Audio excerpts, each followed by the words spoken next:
오늘은 전도축제의 3주차이면서 동시에 추수감사주일입니다.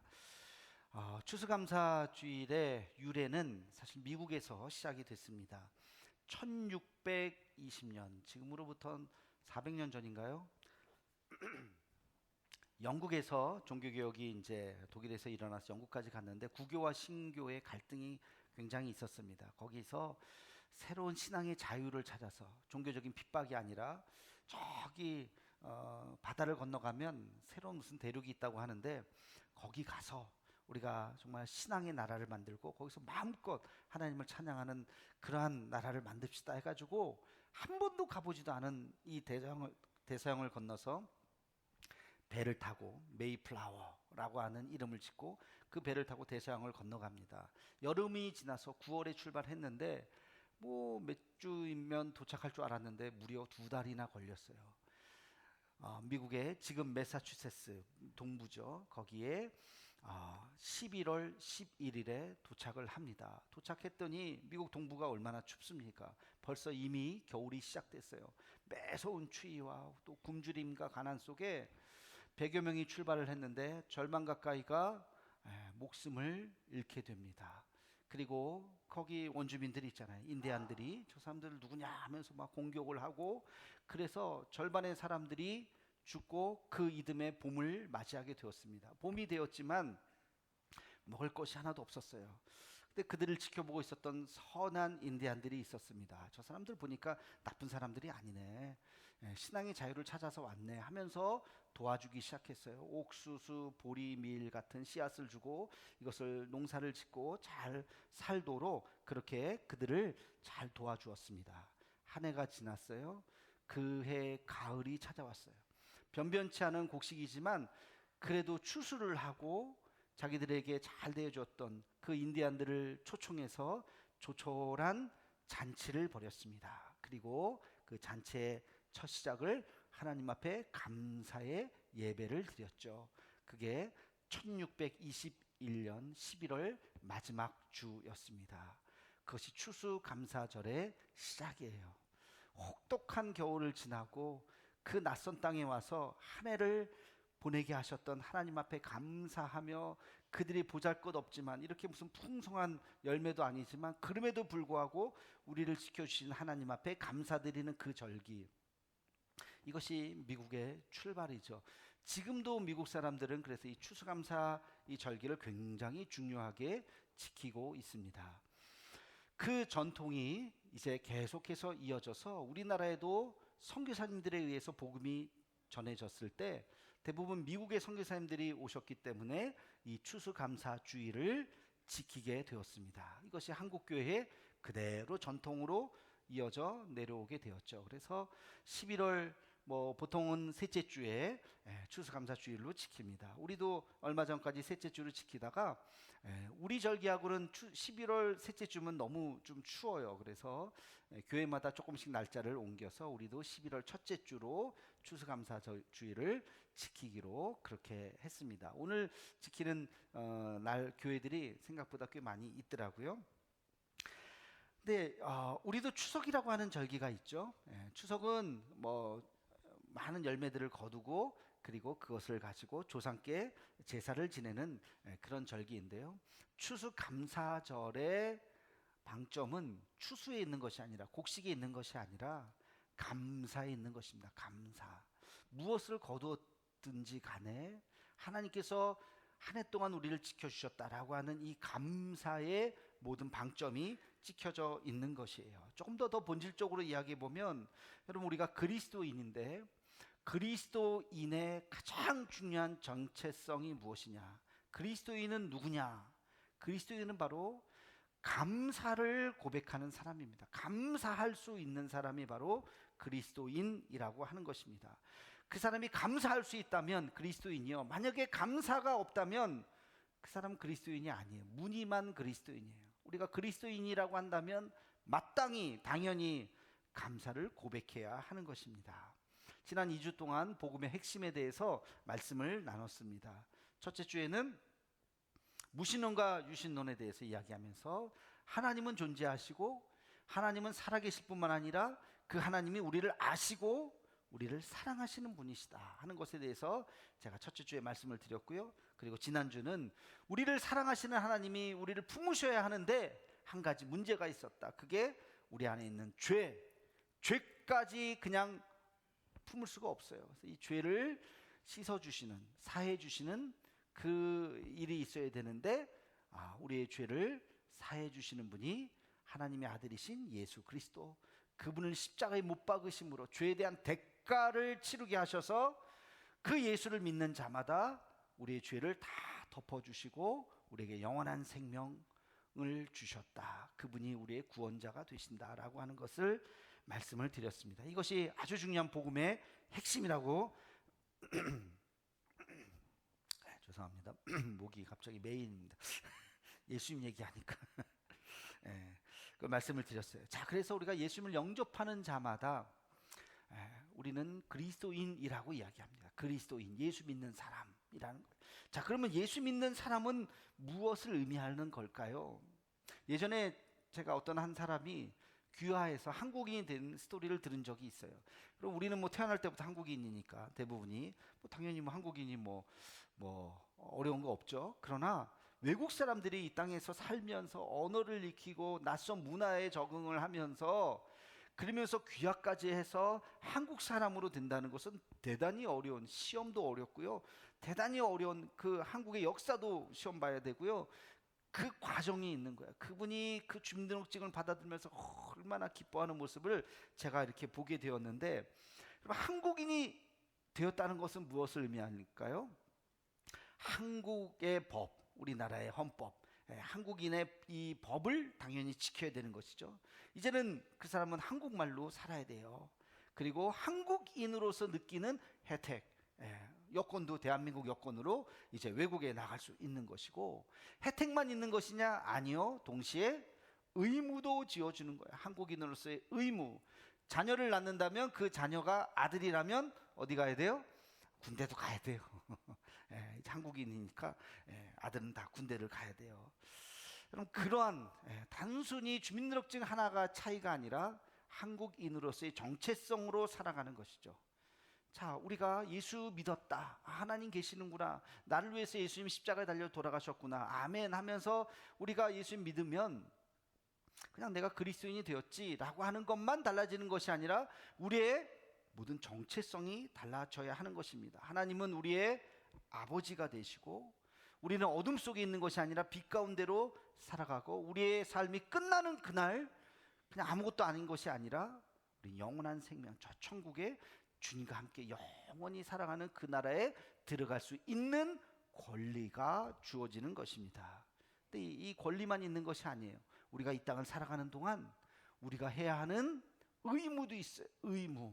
그 의무 중에서 가장 중요한 의무가 뭐냐면 바로 감사의 의무입니다. 감사의 의무. 여러분, 감사는 권리이자 의무예요. 여러분, 우리가 감사할 수 있는 거 얼마나 좋아요. 감사하다, 감사하다. 근데 싫은 일이 있어도, 어려운 일이 있어도 그럼에도 불구하고 우리가 감사할 수 있어야 하는 것입니다. 왜? 이것은 감사는 우리가 누릴 수 있는 권리이기도 하지만 동시에 마땅히 해야 하는, 감사하지 않아도 감사해야 하는 우리의 의무이기 때문에 그렇습니다. 그래서 우리는 그리스도인이라면 반드시 이 땅을 살아가면서 하나님 앞에 감사해야 되는 것입니다. 자, 그러면 우리가 고백해야 되는 감사가 무엇일까? 세상을 살면서 과연 무엇을 감사할까? 여러분, 감사한 일 있으세요? 무엇을 감사할까요? 첫째는 우리 매일의 일상, 반복되는 일상, 아무 일도 일어나지 않은 그 하루를 우리는 감사해야 되는 것입니다. 별일 없이 하루를 지났습니까? 감사한 일이 떠오르지 않습니까? 여러분, 그게 감사해요. 그게 감사해요. 우리가 하루를 그냥 계획대로 쭉 살아왔다는 거, 그게 얼마나 큰 감사인지를 우리는 깨달아야 하는 것입니다. 제가 예전에 일상이 감사라고 하는 것을 참 깨달은 그 순간이 있었어요. 오래된 이야기인데, 하루를 바쁘게 지내고 이제 저녁이 됐습니다. 아유, 피곤하다. 그래도 자기 전에 뉴스를 봐야지, 무슨 뉴스가 있나 봤더니 그날 우리나라 한 지역에 폭우가 쏟아지고, 국지성 폭우가 쏟아져 가지고 그 마을이 초토화된 거예요. 그래서 사람들이 집을 떠나가지고 집이 이제 막 물이 차오르니까 한 체육관 같은데 이렇게 모여가지고 거기에 천막을 치고 거기서 막 아연자 하면서 사람들 앞에 인터뷰를 하는 그 모습을 보니까 야, 오늘 저런 일이 있었어? 전혀 몰랐는데, 바쁘게 뭐 지나다 보니까 몰랐는데, 야, 그때 문득 들었던 생각이, 만약에 구름이 가다가 거기에서 비를 내려서 그렇지, 그 구름이 조금 더 지나서 우리가 사는 지역에서 비를 내렸다면 어떻게 될 뻔했을까? 난리가 날 뻔했네. 그 생각이 딱 드니까 오늘 그냥 정신없이 하루를 살았는데 이게 참 감사구나. 집을 잃은 사람, 자기의 모든 것이 다 잃어버린 사람이 눈물로 호소하는 그 모습을 보면서 야, 참 감사하다. 오늘 내 계획대로 아무 일 없이 그냥 사는 거, 이것이 얼마나 감사한가. 여러분, 감사하는 마음을 혹시 느끼고 싶으십니까? 예, 그러면 병원 응급실 앞에 가서 1시간만 이렇게 서 계셔 보세요. 예, 병원 응급실 앞에 이렇게 가만히. 그러면 5분이 멀다 하고 앰뷸런스가 삐뽀삐뽀 하면서 와가지고 피투성이인 사람들, 죽겠다고 하는 사람들 계속, 뒤에는 그 보호자들이 막 눈물 흘리면서 살려주세요 살려주면서 그러면서 들어가는 장면을 계속 볼 수 있을 거예요. 예, 그게 무슨 원래부터 병이 있었던 게 아니라 그날 갑자기 사고 난 거예요. 교통사고, 무슨 사고, 그 환자들이 계속해서 병원에 들어가는 모습을 볼 수 있을 겁니다. 그러니까 아무 일도 일어나지 않은 이 하루가 얼마나 감사한지. 오늘 말씀 16절에 보면 항상 기뻐하라 그랬어요. 여러분, 성경에서 제일 짧은 구절입니다. 다 같이 외우실 수 있죠? 시작. 항상 기뻐하라. 예, 이제 다음부터 성경 외우는 거 있어요? 아, 있죠. 뭐예요? 항상 기뻐하라. 예, 어디 나와요? 그거는 기억이 안 나는데 하여튼 한 구절 외우셨어요. 항상 기뻐하라.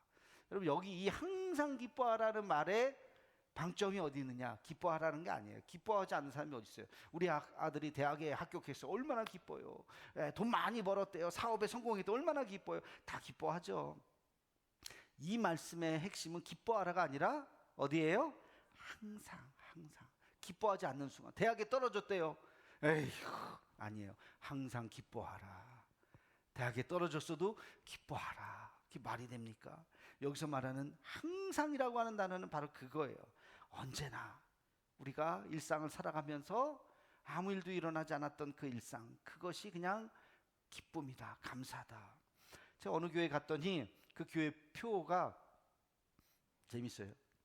그냥 감사해요. 그게 표예요. 그냥 감사해요. 저게 뭐예요? 그랬더니 그냥 감사해요. 그냥 감사해서요. 아무것도 일어나지 않았어요. 근데 그냥 감사한 거예요. 생각해 봤더니 그냥 감사한 거예요. 그럼 우리가 이 자리에 앉아 있는 거 감사한 거예요. 감사한 거. 몇 주 전에 우리 병원에 입원하셨던 우리 교회 어느 집사님이 일부 예배 드리는데 갑자기 오셨어요. 환자복에. 그것도 또 닌게로 이걸 가지고 이렇게 왜 오셨어요? 그랬더니 교회 나오고 싶어서 왔어요. 그래서 목사님 하면서 이거 헌금이에요. 헌금 주시고 또 그 택시 타고 가신 거예요. 아니, 왜 나오셨냐고. 그랬더니 그냥 교회 나오고 싶어서, 마당이라도 한번 밟고 싶어서, 본당 마당 안에 잠깐이라도 들어오고 싶어서 그리고 가신 분이 계세요. 여러분, 우리가 이렇게 두 발로 이렇게 예배당에 와서 1시간 동안 앉아서 예배 드릴 수 있는 거, 이거 감사합니다. 감사. 우리의 평범한 일상, 그러나 생각해 보면 이것이 얼마나 감사인지, 감사를 깨닫고 날마다 우리의 일상을 하나님 앞에 감사할 수 있는 우리가 되기를 주님의 이름으로 축원합니다. 자, 두 번째, 우리는 무엇을 감사해야 될까? 우리는 고난 가운데 있지만 그럼에도 불구하고 우리가 감사할 수 있어야 하는 것입니다. 여러분, 고난이 왔어요. 우리는 야, 나한테 이런 일이 있다니. 어이구, 이거 누구 때문에 생긴 일이야. 어이, 그 사람 때문이야. 이 나쁜 사람. 그러면서 막 그 사람을 원망하고 불평하고 이 세월을 불평하고 이 나라를 불평하고 그럴 수도 있어요. 그러나 반대로 이런 일이 벌어졌다 할지라도 감사해야지. 감사를 선택할 수 있어요. 여러분, 감사는 선택이에요. 내가 감사를 선택할 수 있어요. 어려운 일이 와도 그럼에도 불구하고 내가 이것까지도 감사해야지. 하고 하나님 앞에 주님 감사합니다. 내게 고난 주신 것 감사합니다. 그렇게 고백할 수가 있는 겁니다. 근데요, 여러분, 이게 그냥 나오는 게 아니에요. 내가 감사할 때 하는데 아이고 도저히 이거 감사가 안 나와. 도저히 이게 그냥 감사가 안 나요. 여러분, 감사는 깊은 영성입니다. 감사는 깊은 영성이에요. 여러분, 이 깊은 영성이 어디서부터 나올 수 있을까요?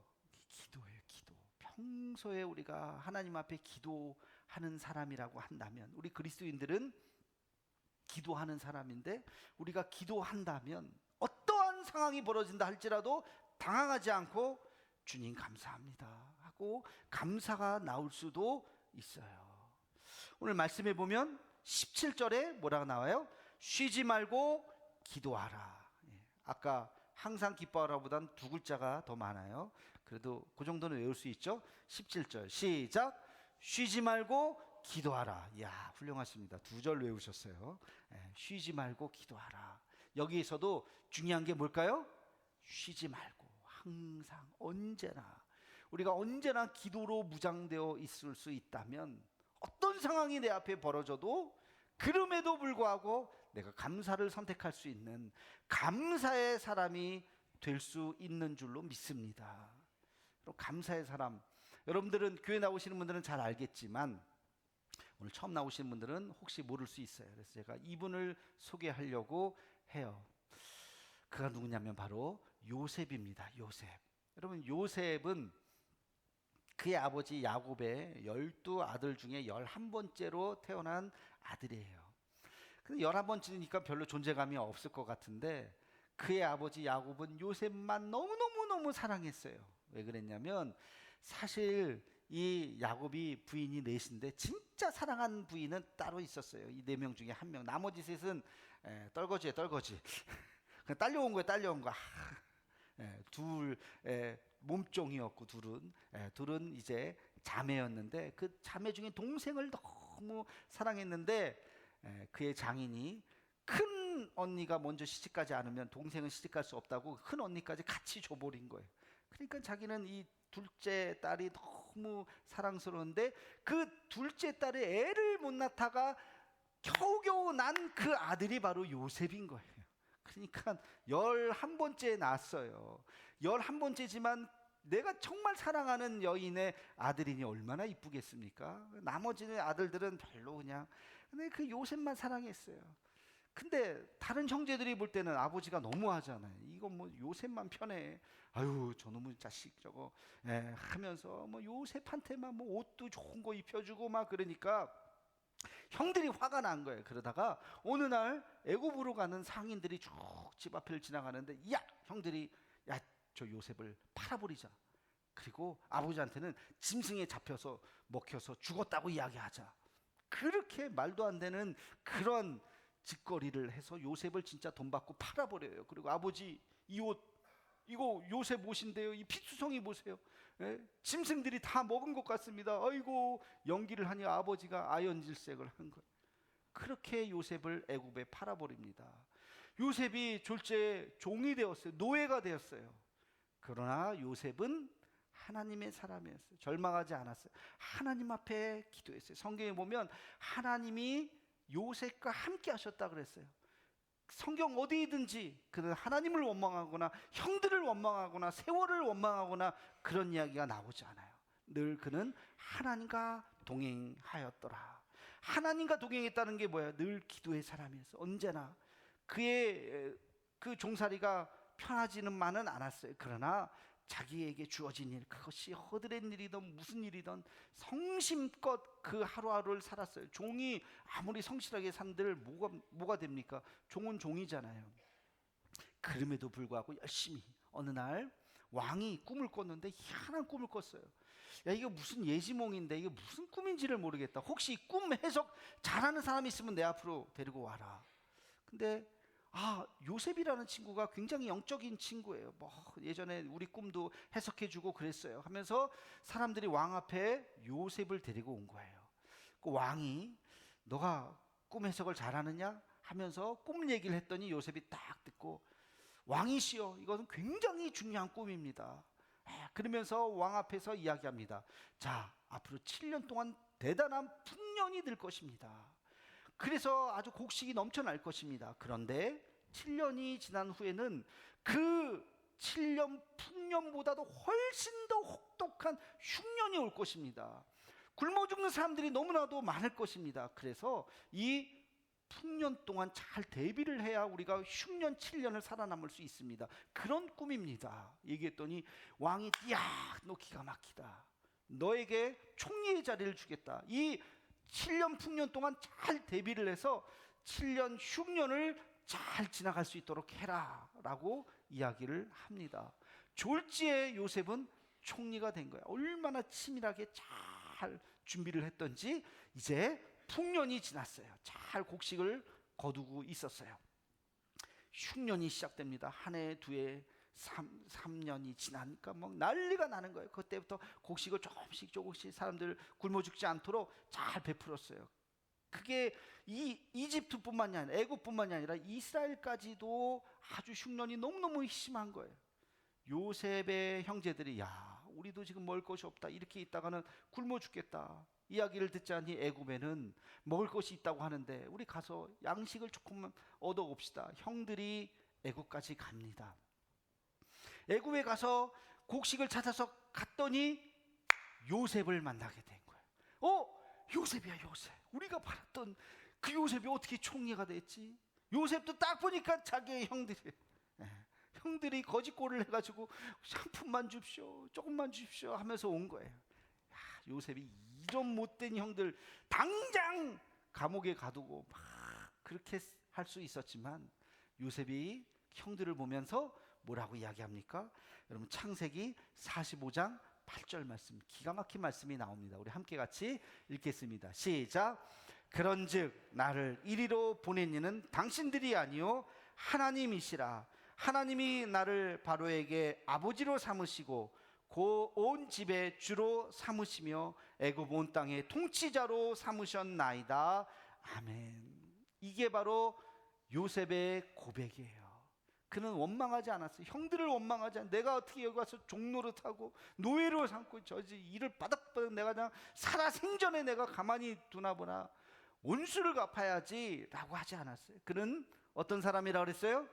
기도의 사람이에요. 날마다 기도했더니 어느 날 깨달음이 온 거예요. 내가 여기까지 온 것은 형들이 나를 팔아서가 아니라 하나님이 나를 보내셨구나. 하나님이 나를 여기 보내셨는데 누구를 원망하겠습니까? 오히려 형들에게 감사한 거예요. 내가 와서 이렇게 고난의 시간들이 있었지만 하나님께서 나를 높여주셔서 애굽의 왕을 나의 아버지라고 부를 수 있을 만큼, 애굽의 왕이 너는 내 이제 아들이다, 양아들을 삼아주셨거든요. 모든 것이 왕 다음에 자기가 누릴 수 있는 것, 모든 것을 다 누리는 거예요. 이야, 내가 어떻게 이 자리까지 올 수 있었을까? 하나님이 나를 이렇게 높여주신 거, 이게 하나님의 은혜구나. 오히려 내가 형들에게 고맙구나. 그런 마음이 든 거예요. 여러분, 그래서 형들을 품어주고 대성통곡을 하는 장면이 창세기에 나옵니다. 굉장히 정말 드라마 같은, 정말 영화보다도 더 아름다운 그 스토리가 거기서 나와요. 요셉은 어떤 사람이었다고요? 기도의 사람이었어요. 하나님 앞에 기도했더니 그 혹독한 현실도 현실로 받아들이는 것이 아니라 하나님의 뜻으로 받아들일 수 있었던 것입니다. 쉬지 말고 기도하라. 여러분, 기도할 때 우리의 그 고난 속에서 감사를 찾을 수 있는 줄로 믿습니다. 어떤 어려움이 와도 그냥 거기서 불평불만으로 반응하지 말고 기도하고 또 기도하고, 하나님, 나에게 이러한 어려움이 있습니다. 이러한 아픔이 있습니다. 하나님의 뜻이 무엇인가요? 기도하고 또 기도하면 야, 감사하다, 감사하다, 이것도 감사하다. 오히려 그 안에서 감사를 찾을 수 있는 우리가 되기를 주의 이름으로 축원합니다.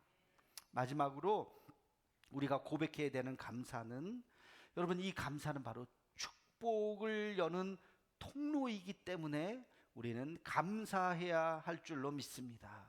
감사할 수 있다면 여러분, 그 감사를 통해서 하나님께서 우리에게 놀라운 은혜를 허락해 주실 것입니다. 감사를 잃어버린 자는 하나님이 아무리 복을 내려주고 싶어도 문이 없어요. 문이 문을 열어야 거기다가 감사를 줄 텐데, 축복을 줄 텐데 문이 없으니까 그 문이 뭐라고요? 감사의 문이라고요. 감사의 문. 감사의 문을 열 때 하나님께서 우리에게 놀라운 은혜를 허락해 주실 줄로 믿습니다. 우리 교우들은 아마 들었던 이야기일지도 모르겠어요.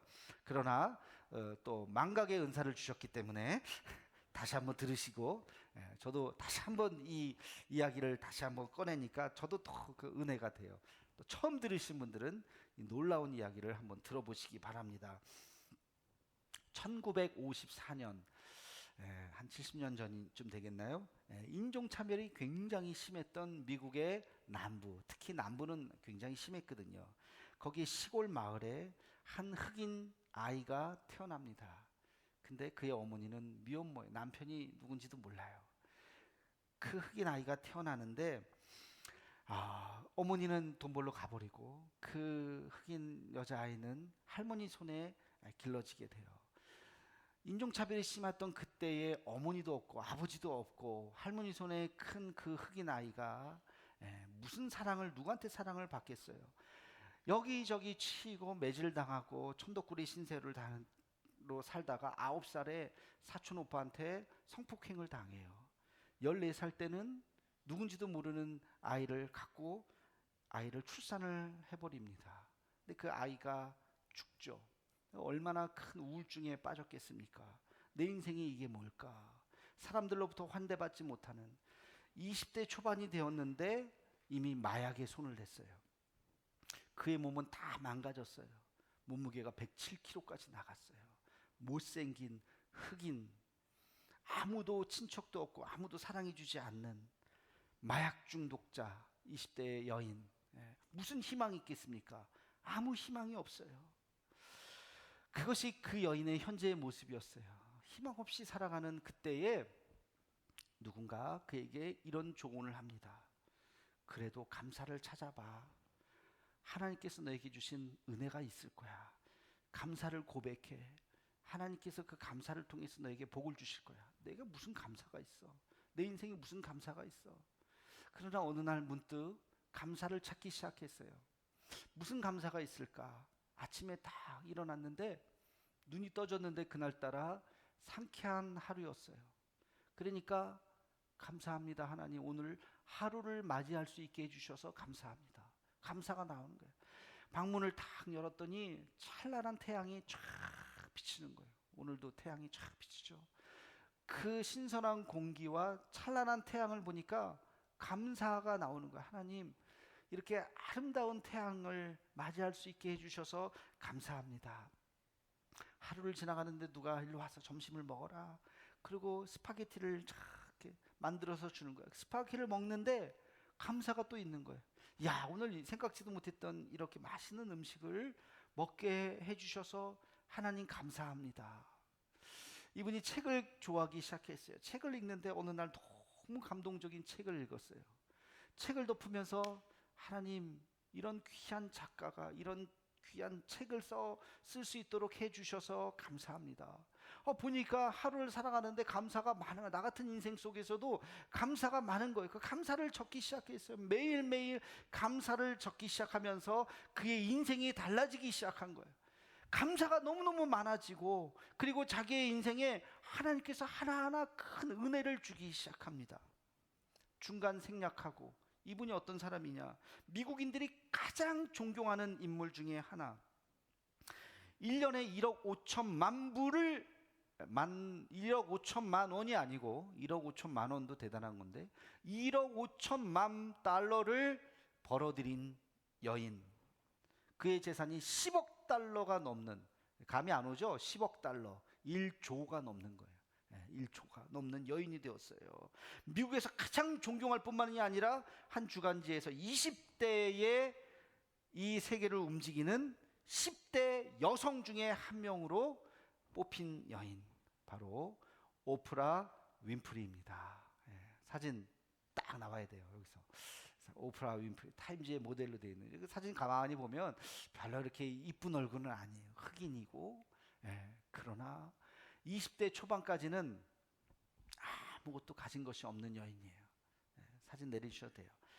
아무것도 가진 것이 없는 여인, 그렇죠? 마약 중독에 성폭행을 당했던 그런 아주 정말 가슴 아픈 과거를 가졌던 여인이 어떻게 저렇게 최고의 미국인들이 가장 존경하는 오프라 윈프리 쇼, 뭐 우리는 사실 거의 본 적이 없지만 그것이 미국인들의 마음을 다 감동으로 만드는 모든 사람이 사랑하는 여인이 되었습니다. 오프라 윈프리는 이렇게 이야기합니다. 세상은 감사하는 자의 것입니다. 내 인생에서 어떤 일이 일어나든지 감사하는 법을 배웠을 때 나에게 기회가 주어졌고 관계가 맺어졌고 물질의 축복을 받게 되었습니다. 감사의 순간, 감사를 표현하고 심지어는 고난과 역경과 슬픔과 같은 순간까지도 내가 그것을 기꺼이 감사했을 때 우리의 인생은 분명히 천국으로 변하게 될 것입니다. 할렐루야. 여러분, 감사는 하나님께서 우리에게 축복을 주시는 축복의 문이라는 것이에요. 우리가 감사의 문을 열 때 하나님 감사합니다. 이것도 감사합니다. 그럼에도 불구하고 감사합니다. 여기까지도 감사합니다. 우리가 감사의 문을 열 때 하나님께서 우리에게 놀라운 은혜를 허락해 주실 줄로 믿습니다. 감사는 그리스도인의 마땅히 해야 될 의무예요. 의무. 이거는 우리는 감사하며 살아가야 돼요. 무엇을 감사하라고요? 평범한 하루를 감사하고, 또 내게 고난 주신 것까지도 감사하고, 또 감사는 축복의 문을 여는 놀라운 하나님의 통로가 된다는 것을 믿고 오늘도 감사를 고백하는 우리 모두가 되기를 주의 이름으로 축원합니다. 기도하겠습니다. 사랑의 하나님, 추수감사절을 맞이해서 감사의 의미를 다시 한번 깨닫습니다. 감사는 우리 그리스도인들이 마땅히 해야 되는, 하나님 앞에 고백해야 하는 우리의 신앙 고백인 것을 믿습니다. 감사를 통해서 우리에게 복을 허락해 주시고 고난과 역경과 절망의 순간, 그러나 원망하지 않고 감사할 수 있는 우리 모두가 되게 하여 주옵소서. 예수님의 이름으로 기도하옵나이다.